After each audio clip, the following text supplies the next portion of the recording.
سچ تو ایک عالمی صفت ہے، جو اللہ کو نہیں مانتا وہ بھی کہتا ہے سچ بہت اعلیٰ چیز ہے، اور تمہیں تو تمہارا نبی کہہ رہا ہے الصدق ینجی والکذب یہلک، سچ نجات دیتا ہے، جھوٹ ہلاک کرتا ہے۔ آپ تشریف لے جا رہے تھے، آپ کو آواز آئی یا رسول اللہ، آپ نے ادھر ادھر دیکھا، کوئی نظر نہیں آیا، پھر آواز آئی یا رسول اللہ، پھر آپ نے دیکھا تو ایک ہرنی آپ کو پکار رہی تھی، ہرنی وہ بندھی ہوئی رسی کے ساتھ، تو آپ اس کے قریب گئے، کیا ہوا؟ کہیں آپ کا ساتھی مجھے پکڑ کے لایا ہے، میرے چھوٹے چھوٹے بچے ہیں، بھوک سے وہ تڑپ رہے ہوں گے، آپ مجھے چھوڑ دیں، میں ان کو دودھ پلا کے واپس آ جاتا ہوں۔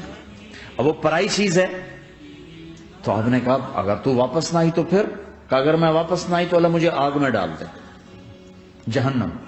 تو آپ نے اس کی رسی کھول دی اور خود وہیں بیٹھ گئے، وہ دوڑتے دوڑتے پہاڑوں میں غائب ہو گئے اور آپ وہیں بیٹھے رہے۔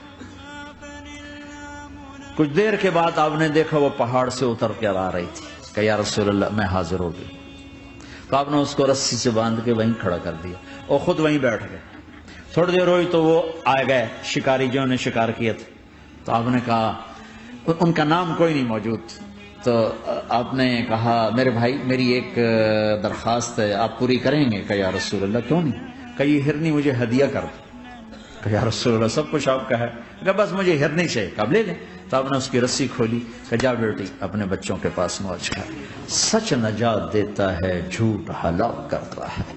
تو اس نے یوں آپ کے سامنے سر جھکایا شکریہ کا، اور 4 قدم دوڑی، پھر پیچھے مڑی، پھر آپ کو دیکھا، پھر یوں سر جھکایا، پھر آگے گئی، پھر تھوڑی دور گئی، پھر یوں پیچھے مڑی، پھر آپ کو دیکھا، پھر یوں سر جھکایا، پھر جہاں تک وہ نظروں سے اوجھل نہیں ہوئی وہ آپ کو مڑ مڑ کے یوں سلام کرتی گئی۔ سچ تو ایک ہرنی کو نجات دے گیا، تمہیں نہیں دیکھا۔ Mm-hmm.